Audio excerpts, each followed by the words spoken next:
When the snow trapped them underground, he said he'd find a way. He did. In 1858, deep in the Sierra Foothills, a miner fed on his crew. Trapped underground by a brutal snowstorm, survival became a terrifying game of life and death. As food ran out, John Blackwell, the crew's leader, promised to find a way to keep them alive. But what he discovered wasn't just a fight against nature, it was a battle for their very souls.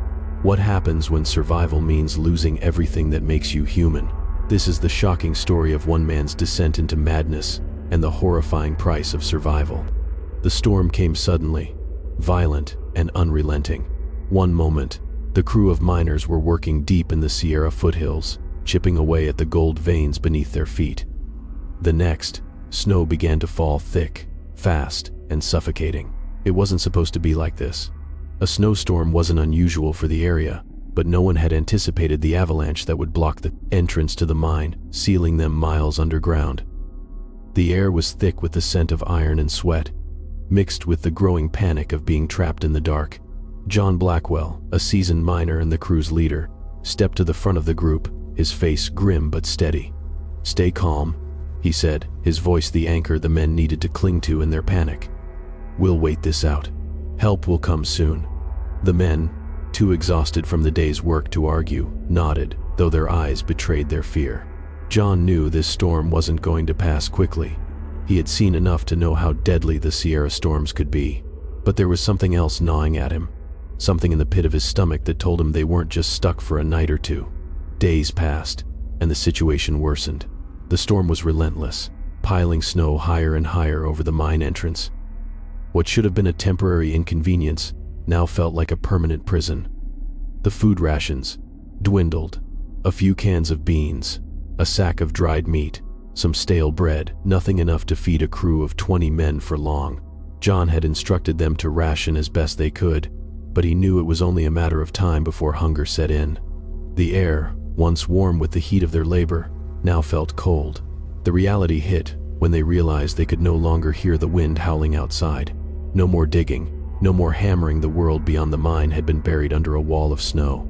The isolation was crushing, suffocating. The men couldn't see the storm, but they could feel it, pressing down on them. On the fourth day, John gathered the crew together in the small camp they had set up in the mine's deeper caverns. They sat in silence, the flickering light from their lanterns casting long shadows on the rough walls. The men were gaunt now, their faces hollow from lack of food and rest. Their clothing, once sturdy and protective, was torn and stained with sweat and grime. "We need to make a decision," John said, his voice as firm as it had been when the storm first hit. "We can't just sit here. We've got to make sure we stay alive. We have enough to last us a little longer, but we need to conserve." His words felt hollow as they left his lips. How long could they hold on to hope when reality loomed so large? Hope was all they had left, but even John could see that it was fading quickly. And then, just as he was about to speak again, a voice cut through the tension. "What if help doesn't come?" one of the younger miners, Sam, asked. His voice trembled, betraying his fear. "What if we're stuck down here for good? We're running out of food, out of time." John's stomach twisted. Sam wasn't wrong. No one had said it aloud, but they all felt it, the horrible, gnawing truth that the outside world might have forgotten them entirely, that they were nothing more than forgotten men buried alive. "We have to believe they're coming," John said. But, even as the words left his mouth, he felt the weight of their emptiness. How could they believe in something when there was no reason to? No sign, no hope, nothing but endless snow and a dark, silent mine. Days turned to weeks, and the situation grew worse. The cold was biting, relentless. They'd run out of firewood, their bodies huddled together for warmth. Food supplies were nearly gone. The men, once a cohesive unit, now turned on each other in small, whispering groups. It wasn't just the hunger, it was the fear that began to change them. Slowly, silently. Fear made people do things they never thought possible. And the longer they were trapped, the more the lines between what was right and what was necessary began to blur. John's attempts to keep order became more strained. He told them to ration their water, to drink less so it could last longer. But when men started to faint, when their faces began to look more like skeletons than men, His leadership faltered. How could he lead when his own body was betraying him? Growing weaker by the day, his thoughts became fogged with hunger, the same hunger that gnawed at the men around him. One evening, as he sat in the dark, he overheard two of the men talking in hushed voices.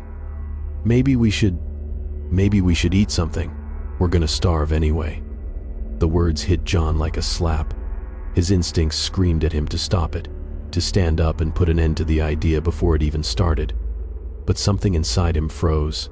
It wasn't just the hunger, it was the desperation that leaked into every word, every thought.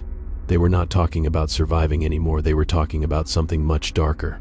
But the truth was, John couldn't deny it any longer. The moment the storm trapped them, their world had changed. And so had they. They were no longer miners, they were just men, fighting for survival, willing to sacrifice anything to stay alive. He stood up, pacing back and forth, his mind racing. The crew was looking to him, waiting for him to decide. But the decision he faced now wasn't just about food. It was about what kind of men they would become. John Blackwell had promised to find a way to keep them alive. But what he hadn't accounted for was this: survival, at any cost, had a price. And that price was going to be steep. And just as the darkness of the mine seemed to close in on him, John knew this was just the beginning. The next decision would be the hardest one yet. The cost of survival would tear them apart. But how far would he go to save them? The days bled together, each one indistinguishable from the last. The dim glow of the lanterns cast long, flickering shadows on the walls, and the air grew heavier with each passing hour. The food was nearly gone. John had kept the crew in line, telling them to ration it, but the weight of their hunger was starting to take its toll. They were thinner now, skin stretched tight over their bones, eyes hollowed by exhaustion. The cold seeped into their very bones, gnawing away at what little strength they had left. John sat with them one evening, his mind racing. He had done everything he could to keep hope alive, but hope was slipping through his fingers, and all he had left was survival. There was no sign of rescue, no word from the outside world.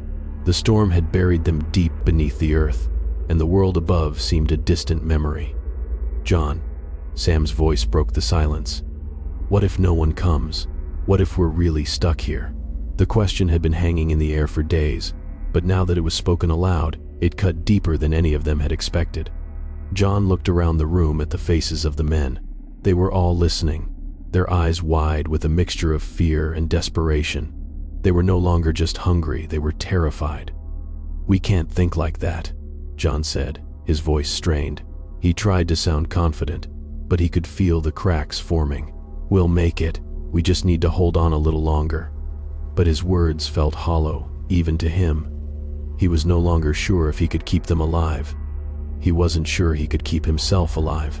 The next day, things began to shift. The food was completely gone, and what little water they had left was running out.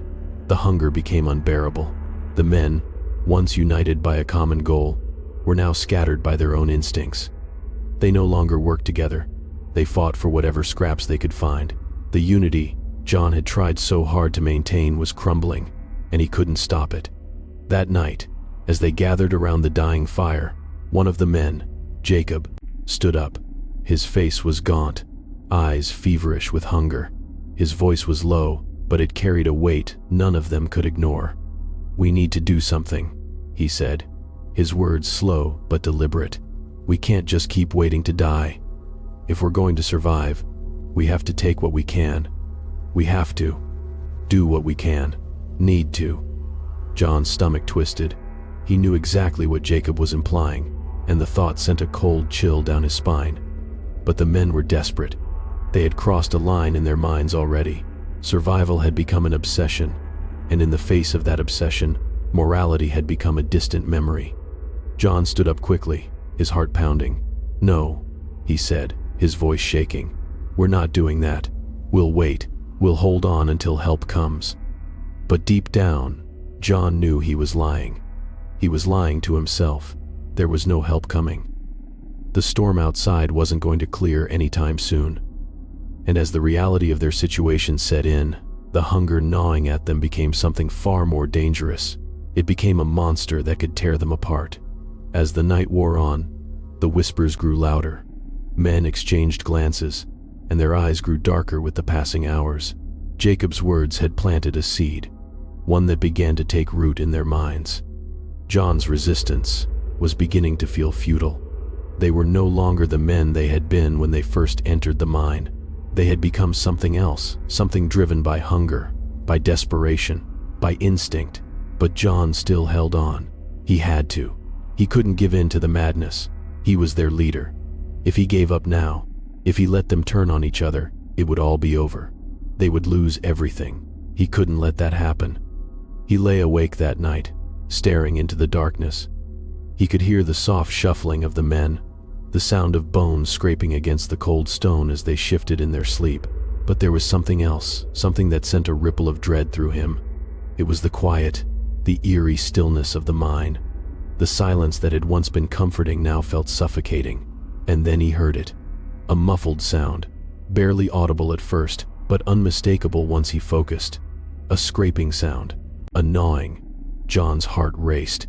He didn't want to believe what he was hearing, but as he crept toward the source of the noise, he saw it. Simon, one of the younger miners, crouched in the corner, hunched over something. At first, John thought it was just the darkness playing tricks on him, but as he got closer, the horror became undeniable. Simon was eating. He had torn into the remains of the dead. The body of Matthew, the first to succumb to the cold, was lying nearby, his flesh ravaged. John froze, unable to move. He could feel the bile rising in his throat, but he couldn't look away. Simon's face was twisted, his eyes wide with an almost feral hunger. He didn't even notice John standing there. It was as if the world had disappeared, and all that mattered was the grotesque act he was committing. John's breath caught in his throat. This was it. This was the moment they had crossed the line. He had tried to hold them back, but now they had gone too far. The weight of what was happening crushed him. He wasn't just their leader anymore. He was one of them, just as lost, just as desperate. The cold reality set in. There was no going back now. "John, you can't stop it," a voice whispered behind him. He turned to see Charlie, another miner, watching him with hollow eyes. "We all knew this would happen. It's the only way to survive." John couldn't speak, his throat tightened. The decision was no longer his. The crew had made it for him. With every shred of dignity and humanity left inside him, John realized the brutal truth. The only way out of the mine now was through this darkness. But this wasn't just about survival anymore. It was about becoming something else entirely. The men sat in a tense silence as the weight of what had happened began to settle over them. John couldn't shake the image of Simon, hunched over Matthew's lifeless body, devouring the remains like a beast. The decision had been made. The line had been crossed. There was no turning back. But John wasn't ready to admit it. He wasn't ready to let the darkness take over. He had to lead them. He had to protect them. He wasn't like them. He couldn't be. Yet, even as those thoughts raced through his mind, he could feel something inside him shifting, like the cold air had sunk into his bones, and every instinct he had was screaming to survive at any cost. The crew was quiet the next morning. There were no words of protest, no arguments, just the quiet shuffle of boots on the cold, stone floor. They all knew what had happened and what was coming next. John stood in the center of the camp, trying to maintain a semblance of order. "We need to stay focused," he said, his voice cracking under the weight of his own words. "This isn't over. We'll survive this, but we need to stick together." But inside, John could feel the unease spreading. The group was already unraveling. The silence between them had become thick, suffocating. They were all thinking the same thing, even if they weren't saying it out loud. How much longer could they hold on to whatever shred of humanity remained? That day, they decided to move further into the mine, deeper than they'd ever gone before. They needed shelter, something to keep them safe from the freezing cold. They found a small cavern, far from the entrance, and set up camp there. It was darker than any place they'd been before, the walls jagged and rough. But it felt safer, like they were at least out of sight, away from the eyes of the world. John tried to organize them. He knew it was foolish to keep pretending that everything was normal, but he couldn't let them lose themselves completely. He assigned tasks. tried to keep them occupied, to keep their minds off their gnawing hunger. But he couldn't even fool himself. There was no escaping what they were becoming. By the second week, they were no longer just looking for shelter. They were hunting. Every man knew it, even if they didn't speak the words aloud. The mine was filled with dead bodies. Now, some of the men had died from the cold, others from starvation, but all of them were fair game. It wasn't just about survival anymore, it was about necessity. The body of Matthew had been picked clean, and now there were others to turn to. John had tried to intervene. He had pleaded with them to stop, to hold on to what little humanity they had left, but the words fell on deaf ears. The hunger had overridden all reason, all decency. The crew had become something different, something that John couldn't recognize. Then, one evening, everything changed. Jacob, the one who had first suggested eating their fallen comrades, was the next to go. He had grown weaker by the day, his body succumbing to the cold and lack of food. But even as he lay dying, his eyes were wild with something else, something darker. John watched, helpless, as Jacob's final breath rattled in his chest. But the other men didn't mourn. They didn't grieve. They looked at each other with the same cold, empty eyes. They were already thinking about what came next. Sam was the first to make the move. He knelt beside Jacob's body, his hands trembling. No one stopped him. No one even tried. John couldn't breathe. The room felt like it was closing in on him. This wasn't supposed to happen. This wasn't what they were supposed to be. But it was too late. The moment the men had crossed the line with Matthew, they had crossed it for good. "I'm sorry, John," Sam whispered, his voice shaky as he ripped into Jacob's flesh. "We have no choice." John staggered back, his mind spinning. How could this be happening? How could he have allowed this to happen? But what choice did he have? The men weren't the same anymore. They were feral, driven by something beyond hunger. They were driven by instinct, the kind of instinct that makes you do whatever it takes to survive, even if it costs you everything. The next few days were a blur. The men continued to feed on Jacob's body, and the mine became darker, colder, as their humanity slowly evaporated. John watched as they fought over scraps, became more and more unhinged. Their eyes were wild now, every one of them lost in the same spiral of madness. He was losing them. He was losing himself. And then, one night, as John sat alone, trying to think of some way to hold on to the last shred of hope, he heard a voice behind him. "John," it said. It was Charlie, the oldest of the crew, the one who had always been the most reliable. But now, there was something different in his voice. Something cold. "We need to talk." John turned, his heart pounding. Charlie's eyes were empty, hollow, like the others. And then Charlie spoke, his words slow and deliberate. "We can't keep pretending. We're not men anymore. We're animals. And the sooner you accept that, the sooner we can all move forward." The words hit John like a physical blow. He couldn't breathe. He couldn't think. The world around him was spinning, and for the first time since they had been trapped in the mine, he didn't know if he could keep going. "I'm trying to keep you alive," John whispered, his voice barely audible. "I'm trying to save us." "Save us?" Charlie sneered. "We're already dead, John. All that's left is the hunger, and you're just as hungry as the rest of us." John's heart sank as the truth settled in. Charlie was right. They were already lost. The hunger had taken them, body and soul, and John was no different from the men he had tried so hard to protect. The storm had claimed them, just as it had claimed their humanity. They were no longer a crew of miners, they were a pack, driven by something primal, something savage. And the only question that remained was how much further they would sink. The days dragged on, each one blending into the other. John felt like he was sinking deeper into the darkness, the weight of his choices crushing him with each passing hour. The men were no longer miners. They weren't even human anymore. They were predators, and the mine had become their hunting ground. John walked among them, his presence now a shadow of authority. His eyes were sunken, his skin pale. He had stopped eating, not because of any moral stance, but because the hunger inside him was no longer physical. It was something darker, something that gnawed at the very core of his being. It was no longer just about survival. It was about keeping the last shred of who they were alive, fighting to preserve a flicker of the humanity that had made them men, not beasts. But as he watched the crew gather around the fire, tearing into the remains of Jacob, he knew the battle was already lost.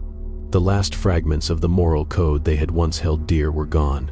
The body of their friend, now reduced to nothing but meat, was a grim reminder of what they had become. The cold, bitter air in the mine made it impossible to think clearly. The dampness clung to the skin, seeping into their bones. But it wasn't just the environment that made the men restless. It was the madness, the need to consume, to devour not just food, but the last remnants of what it meant to be human. John stood apart from the group, his mind racing, but his body was too weak to run, to fight. He had given up on hope. He had to. Hope was a luxury no one could afford down here. His gaze fell upon Simon, the youngest of the crew.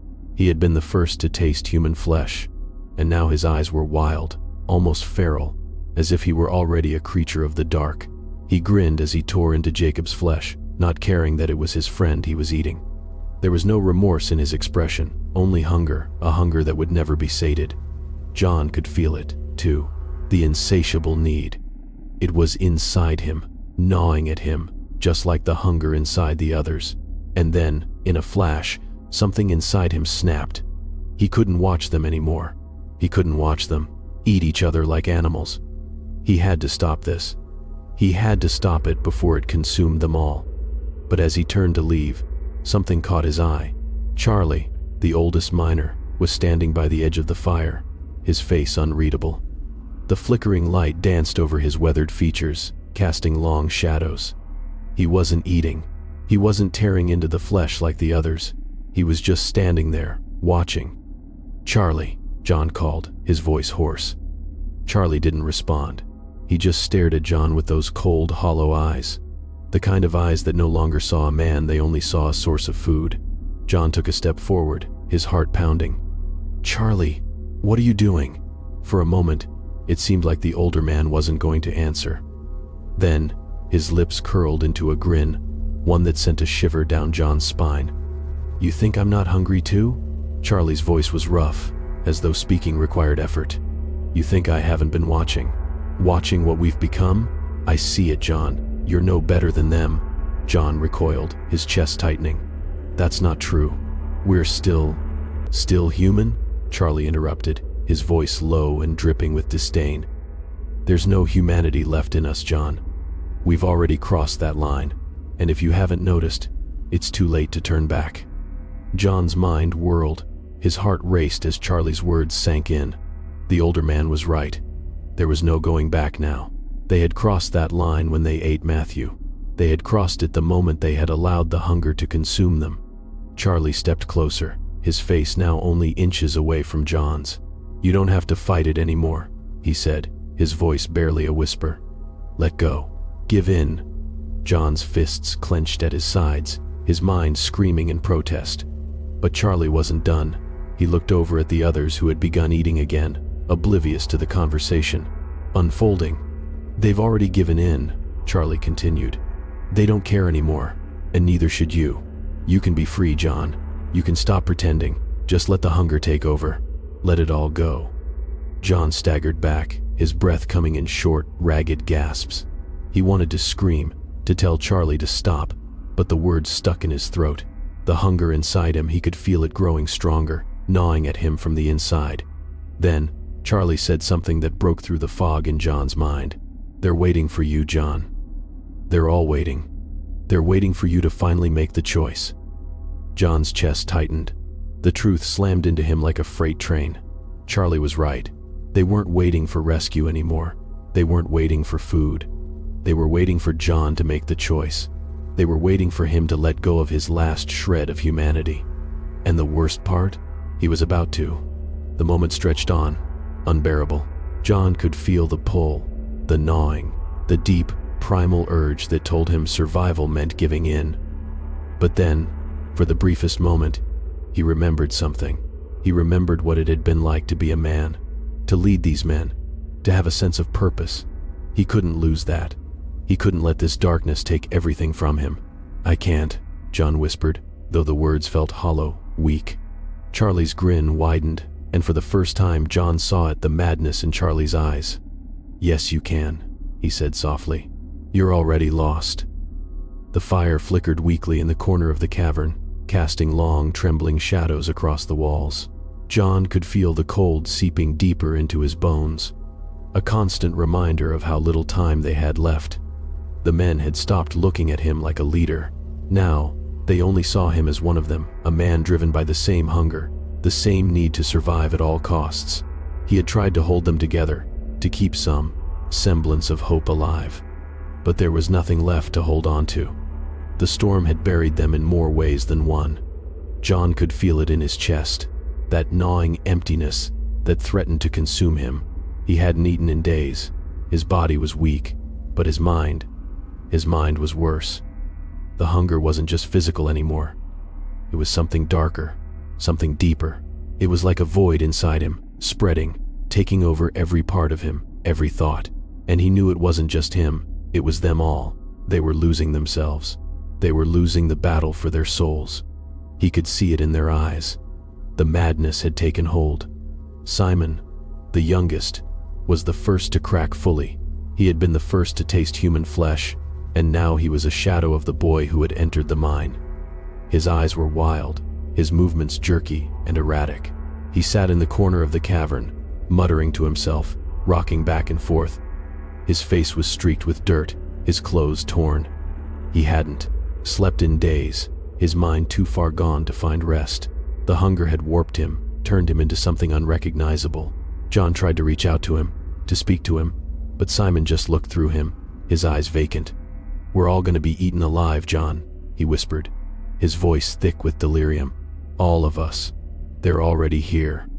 The words sent a chill down John's spine. Who was Simon talking about? Who were they?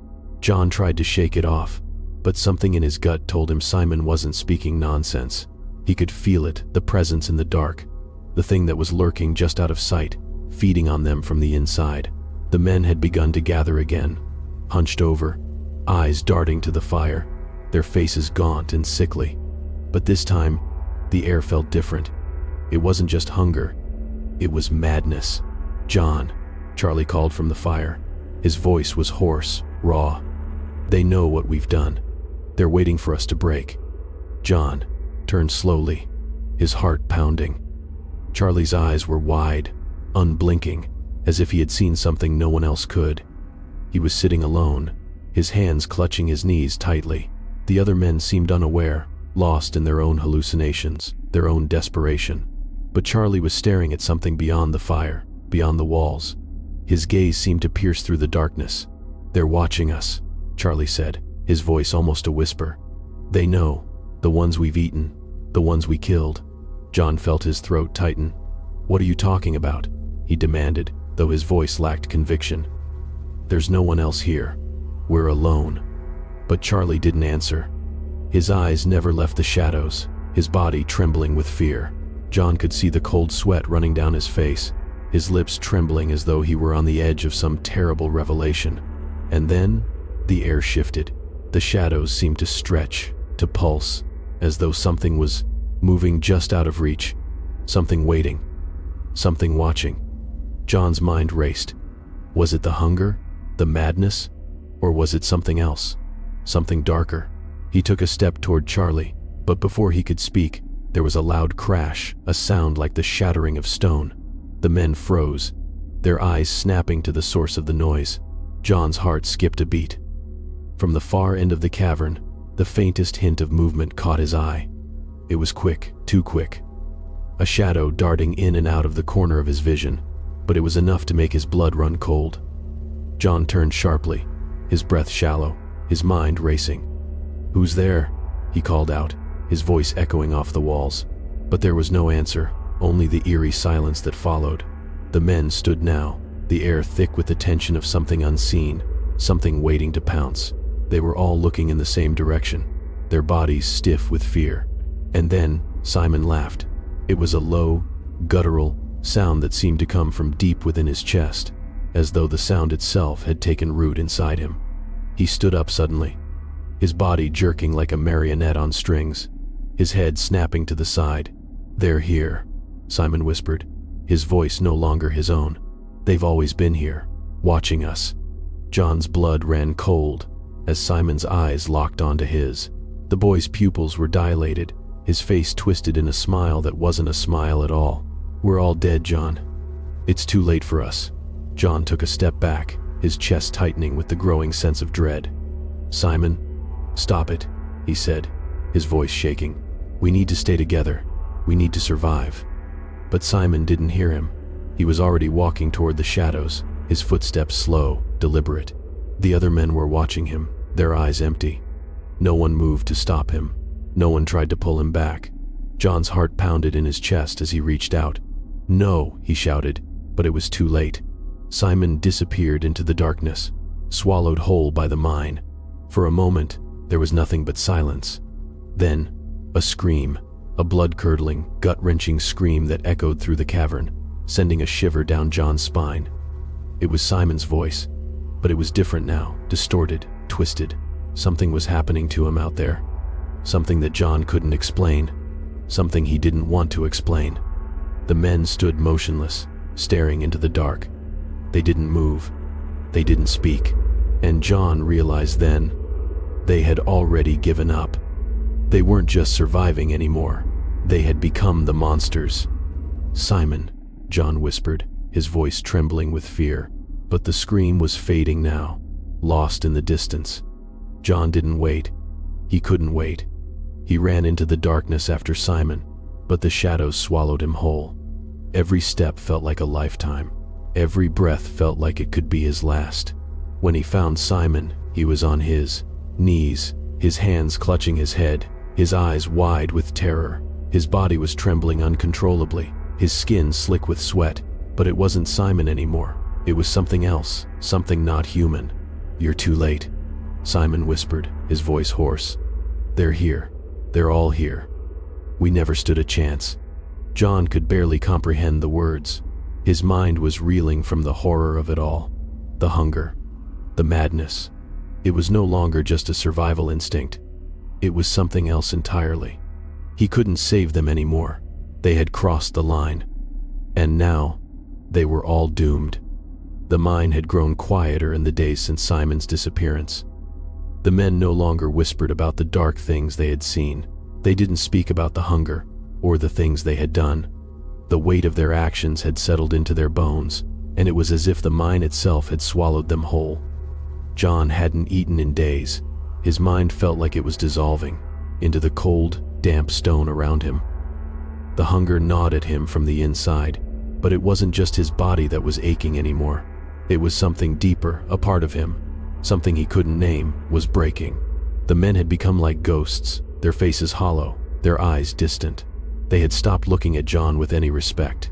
They looked through him, past him, as though they no longer saw him as their leader, but as just another man trying to survive. They had abandoned their humanity, and John was helpless to stop it. He was slipping, too, falling into the same void. But as the hunger gripped him tighter, another thought entered his mind, a thought he couldn't shake. What if it was too late to save them? What if survival meant something darker than they'd imagined? What if the only way to survive now was to fully embrace what they had become?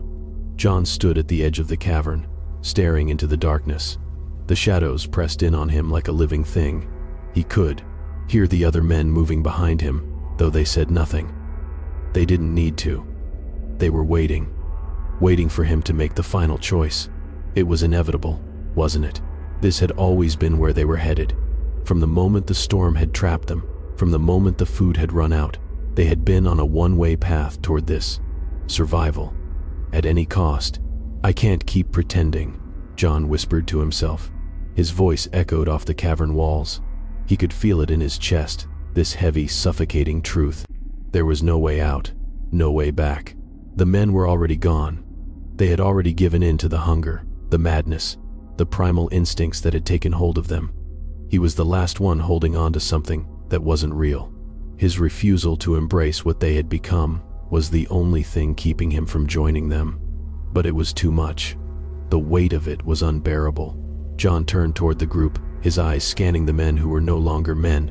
They were shadows, hunched over in the darkness, their faces distorted by the flickering light. They had already given up their humanity, their morals, their very souls. And now, it was his turn. John. Charlie's voice broke through the silence. He was standing at the fire, his face hidden in the shadows. But John could feel the coldness in his voice, the emptiness that had overtaken him. "You know what you have to do."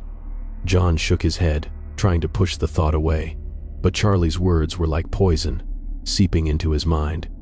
"We don't have a choice anymore," Charlie continued. "We can't survive if we keep holding on to this humanity. The storm's not going to end. There's no rescue.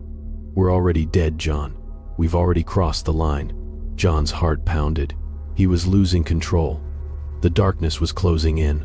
The hunger was inescapable. "We're not dead," John whispered hoarsely. "We're still alive. We can still make it out of here." But as soon as the words left his mouth, he knew they were a lie. The truth was undeniable. They were trapped, not just in the mine, but in their own minds. They had already descended too far. Charlie stepped closer, his face barely visible in the shadows. "We're already animals, John. It's too late to turn back." The words hit John like a physical blow. It was true. The line had been crossed. They weren't men anymore. They weren't human anymore. They had become something else entirely, something driven by the most primal need to survive. John's body trembled with the realization. He couldn't deny it. The hunger was too strong. The men had already given in to it, and now it was his turn. He had been holding on to the hope that they could survive without losing themselves. But survival had already cost them everything. Their humanity, their dignity, their souls. John took a step forward, his legs weak beneath him. The others watched him, their eyes vacant, expectant. They were waiting for him to make the final decision. He could feel the hunger rising inside him now, taking over his thoughts. He could almost taste it, the flesh, the blood. It was there, just within reach. And in that moment, the darkness that had been creeping up on him finally engulfed him completely. John's mind was no longer his own. The decision had already been made for him. He couldn't resist it anymore. He couldn't hold back. He had to survive. He had to feed. And as he walked toward the fire, toward the men, he felt a sickening calm wash over him. It was done. There was no going back now. But just as he reached the fire, something unexpected happened. A voice, a soft, trembling voice spoke from the shadows. "Stop." John froze. The voice wasn't one of the men. It was familiar, but distant. It was Simon. He hadn't realized it at first. But Simon was standing in the corner of the cavern. His face was pale, his eyes wide, as though he had come back from the edge of some terrible abyss. "Simon?" John whispered, his voice shaky. The boy's eyes were empty, but there was something different in them now. Something that wasn't madness. Something that seemed to pierce through the fog of hunger and desperation. "We've already lost," Simon said, his voice barely audible. "But don't let it take everything. Don't let it take you." John's heart raced as the weight of Simon's words crashed down on him. For the first time since the storm had trapped them, he realized that it wasn't too late. It wasn't too late to stop this. But as he turned back to the fire, to the men he had once called comrades, he knew that the decision had already been made. The darkness had claimed them all, and the only thing left was the cost of survival. The cold was unbearable. It gnawed at John's bones, settling deep inside his body, mixing with the hunger and the dark thoughts that had taken hold of him. The fire flickered weakly, casting long, trembling shadows across the cave. The men sat in a loose circle, their hollow eyes locked onto John. They were waiting. They were always waiting now, like predators watching their prey, silent and patient. John's mind raced. He couldn't escape the gnawing hunger that filled every part of him. His body had grown weaker, but his mind was a battlefield. He had given in once before, back when he ate the first piece of flesh. Now, the idea of eating again seemed less like a choice and more like an inevitability. Simon's words echoed in his mind. Don't let it take you. Could he resist? Could he hold on to the man he once was when everyone around him had already given in? John's eyes flicked over the men. They were all the same now, gaunt, hollow-eyed, their faces like the masks of the dead. They had all crossed the line. And the worst part was that they didn't care. They had accepted their fate. There was no more shame. There was no more hesitation. They had become something else entirely. "John," Charlie said, his voice raw and scratchy. "You can't keep fighting this. You're one of us now. We all are." John swallowed hard, his throat dry. His heart pounded in his chest. The truth was so close now, so undeniable. He couldn't deny it any longer. The line between survival and madness had already been crossed. They weren't just surviving anymore. They were living for the next moment of hunger. And it was no longer enough to just endure. The only thing that mattered was the next bite. The silence in the cave was deafening. John could hear his own breath, shallow and ragged, as he stared at the men around him. They were waiting for him to break, waiting for him to join them completely. But something inside him still clung to the idea that he could hold on, that he could lead them back from the edge. But what if that was impossible? What if they were already lost? What if he was already lost? "Charlie, stop," John muttered, though his words sounded weak even to him. "We can't keep doing this. We still have a chance. We can still make it out of here." Charlie chuckled darkly, the sound rasping in his throat. "You really think there's a way out? We've been down here for weeks. No one's coming. The only way out now is to let go of everything we were. And trust me, John, you'll be better off for it." John shook his head violently. The words hit too close to home. He could feel the darkness pulling at him, wrapping around him like a suffocating blanket. It was tempting, so tempting, to just give in and let it take him completely. But no, he couldn't. He wouldn't. He refused to be another lost soul in this hell. Forcing himself to stand, John staggered toward the fire. The heat on his face was a brief relief, but the hunger was overwhelming. The need for flesh, the need to survive, was louder now, drowning out the last of his willpower. He looked at the others, his crew, his men. They were watching him, eyes filled with something that wasn't fear. No, they had no fear anymore. They were waiting for him to fall, to accept what they had become. Then, in a strange twist, it happened. John's legs buckled beneath him, and he collapsed in front of the fire. The hunger surged through him, an insatiable beast clawing at his insides. He could feel his own body betraying him, could feel the sharp, dark pull of the instinct to consume. But just as he was about to give in, just as his hand reached for the body of one of the fallen men, something stopped him. A voice. "Don't," it whispered, barely audible over the crackling fire. John froze. His hand trembled in midair. He looked up, his vision blurry with hunger, and saw Simon. But this wasn't the wild-eyed, feral boy from days ago. This was something else. His face was pale, but his eyes were clear, and for the first time in what felt like weeks, there was a spark of something human in them. John's breath caught in his throat. "Simon." Simon stepped forward, his movements steady. He didn't look like the monster he had been. "You still have a choice," he said softly. "We all do. We can stop. We don't have to become like them." John's heart pounded in his chest. Was Simon really here, standing in front of him, still sane? Could it be possible? Was there still hope? "We're not dead yet," Simon continued. "We're still alive. We can still hold on to what we were. Don't let them win." John's breath hitched. The words were like a lifeline thrown to him in the middle of the storm. Could he still fight? Could they still pull back from the abyss? He didn't know. But in that moment, he saw it. The truth that had eluded him. The line between man and animal was fragile. It was paper thin, and every decision they made pushed them further into the darkness. But there was still time, just barely. John looked around the cave at the men who had once been his crew. They were looking at him with empty eyes, like ghosts. The hunger was in all of them, but so was the madness. If he didn't act now, they were lost. "No," John said, standing shakily. "We're not going down that path. Not yet. We're going to fight. All of us. We can still hold on." The men didn't move. They didn't react. They had already stopped listening to him.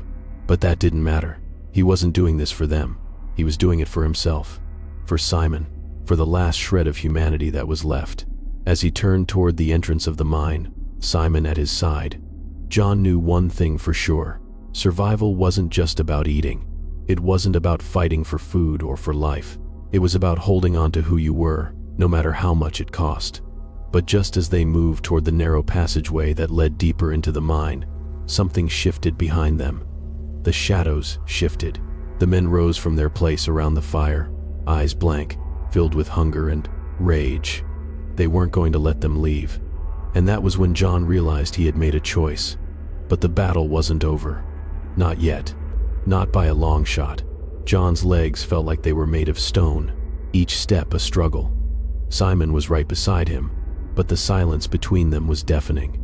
The deeper they moved into the mine, the darker it got, the air growing colder, heavier. The walls seemed to close in on them, and John could feel the weight of their situation bearing down on him, but there was no turning back now. The hunger was still there, gnawing at him, but a small, quiet voice in the back of his mind told him it wasn't just about survival anymore. It was about who they became in the process.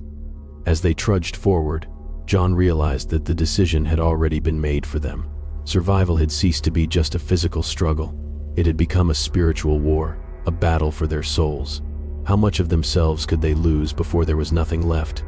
Behind them, the sound of the other men moving, groaning, and shifting in the dark only made the tension in John's chest tighten. They were coming. They were all coming. John could feel it. The darkness of the mine. The overwhelming hunger. They were all closing in on them. But just as they reached the narrowest part of the mine, the most unexpected thing happened.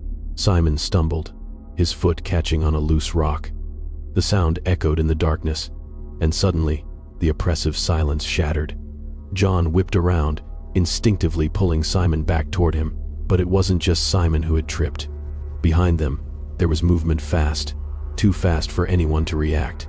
The other men had caught up, but this time, they weren't just watching. They weren't just hungry. They were wild. Their eyes had changed. They weren't even human anymore.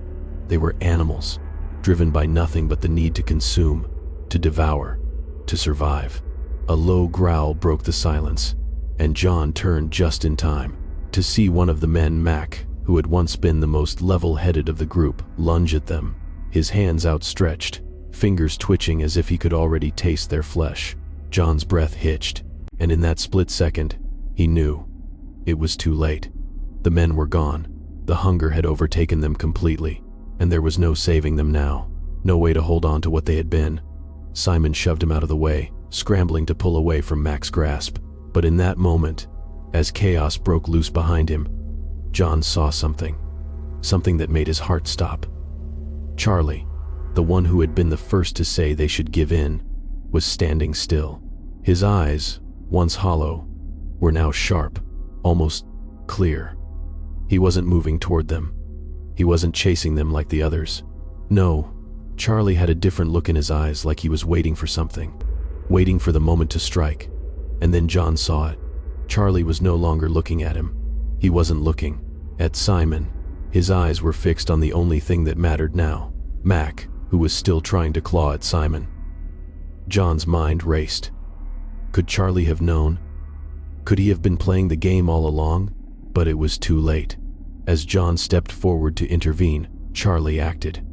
With one swift, brutal movement, Charlie tackled Mac to the ground, pinning him with unnatural strength. The sound of cracking bone filled the cavern.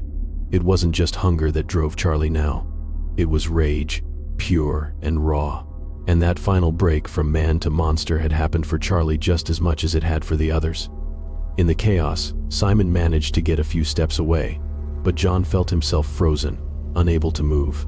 A part of him, just a small part, was too transfixed by the twisted scene unfolding in front of him.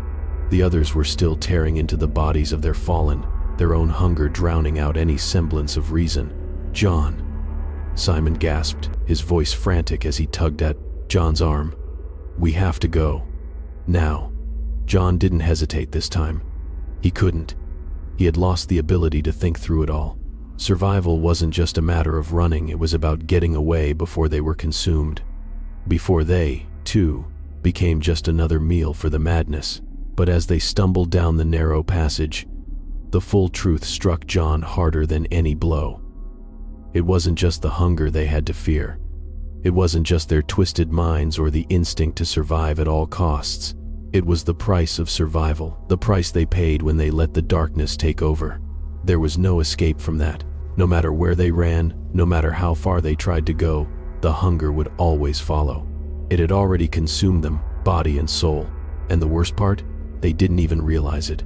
As John and Simon continued to flee, the sound of their footsteps, the echoes of the others tearing each other apart, faded into the distance. The mine had swallowed them, all, and there would be no coming back from that. They were lost to the dark. John's heart pounded in his chest, but something inside him was already dead. They had survived, yes, but at what cost? What was left of them now? Survival had broken them. There was no going back. The mine's darkness seemed to swallow John and Simon whole. Every step felt heavier than the last, their legs trembling under the strain. Simon's grip on John's arm was tight, his breath coming in sharp gasps. They didn't stop to look back. The sounds of the other men, their madness, echoed in the distance. But all John could hear was the pounding of his own heart, the screech of his thoughts as they raced through his mind. They reached the edge of the mine, where the narrow passage opened into a wider cavern. Simon tugged John forward, urging him to keep moving, but something stopped John in his tracks. A light. It flickered at the entrance. Faint at first, then stronger. The unmistakable glow of torches. Voices echoed in the distance, faint but unmistakable. He could hear them now, human voices. Rescue. Help. For a moment, John felt something he hadn't felt in weeks. Hope. He could barely believe it. But there it was, a glimpse of salvation. "Simon, do you hear that?" John whispered, his voice hoarse. Simon's face was pale, his eyes wide. "It's them," he muttered, shaking his head. "But they're too late." John's heart sank at Simon's words, but he refused to believe it. He forced himself to move, pushing through the pain, the hunger, the terror. He stumbled forward, each step feeling like a battle, but there was light ahead. There was still a chance. They reached the opening, but what they saw made John stop dead in his tracks. The light wasn't from the outside world, it was from a rescue party, yes, but not the one he had expected. The figures that emerged from the shadows were not the saviors they had hoped for. Instead, the men were dressed in tattered clothing, their eyes wild with the same madness that had overtaken John and the crew. The shadows flickered in their eyes, men who had been lost to the same hunger. These were survivors, but they had already crossed the line. "You made it too," John said, his voice shaking. "You found us." But the leader of the group, a man with deep scars etched into his face, stepped forward and shook his head slowly. "We didn't find you," he said, his voice thick with regret. "You found us." John's mind raced. The realization hit him like a freight train. They were too late. This wasn't rescue. This was the next wave. The next stage. A new group of survivors who had already given in to the hunger. The leader raised his hand, and the rest of the men moved forward, slowly, with the same dark intent. John and Simon were trapped. "You see," the leader continued, "you thought you were the only ones. But the storm, it changes everything. It always has." John's chest tightened. He didn't know if he could fight back, if he even wanted to anymore.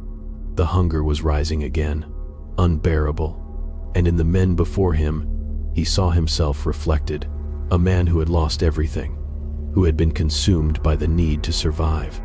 The leader smiled grimly. "You've crossed the line, just like us. Welcome to the true price of survival." And as the circle closed in on them, John finally understood. Survival wasn't about escaping. It was about what you became when the storm was over.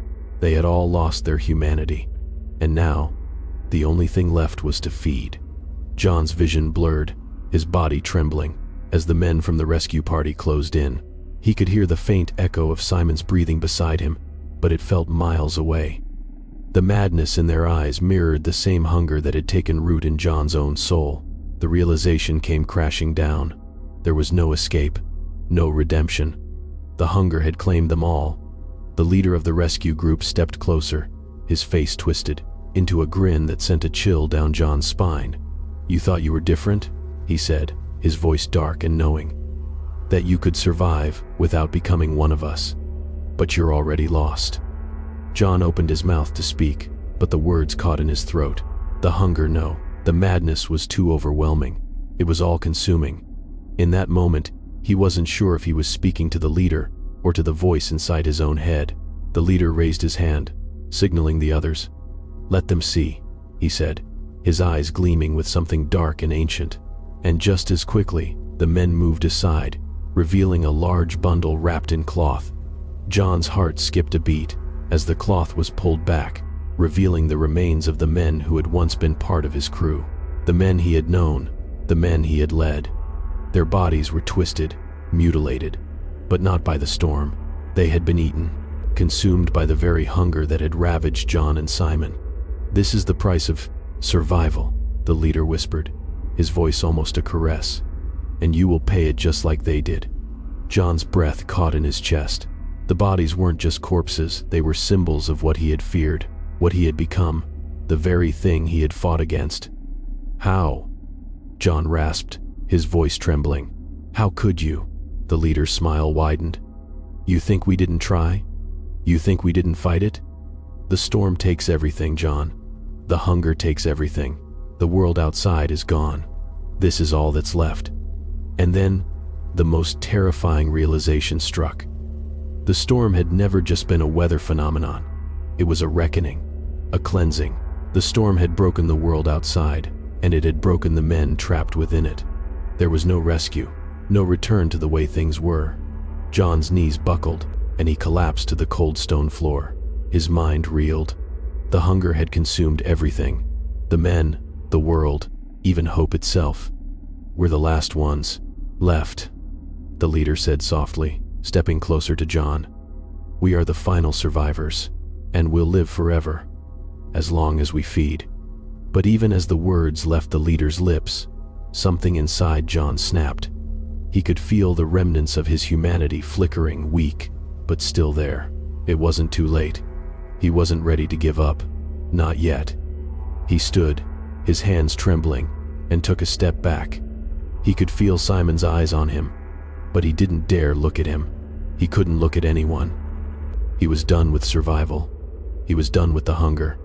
"No," John whispered, more to himself than to anyone else. "I won't let it take me. Not like them." And in that moment, John made a choice. A choice that wasn't about survival, but about death. He turned and ran, pushing past the men, his legs shaky but determined.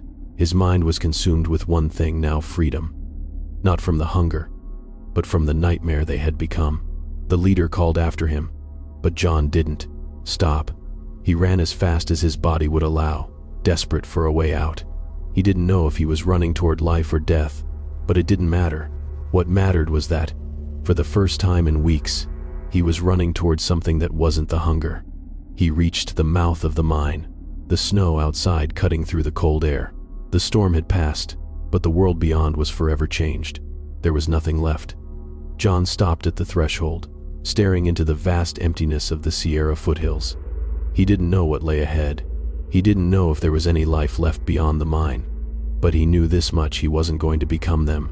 Not today. Not ever.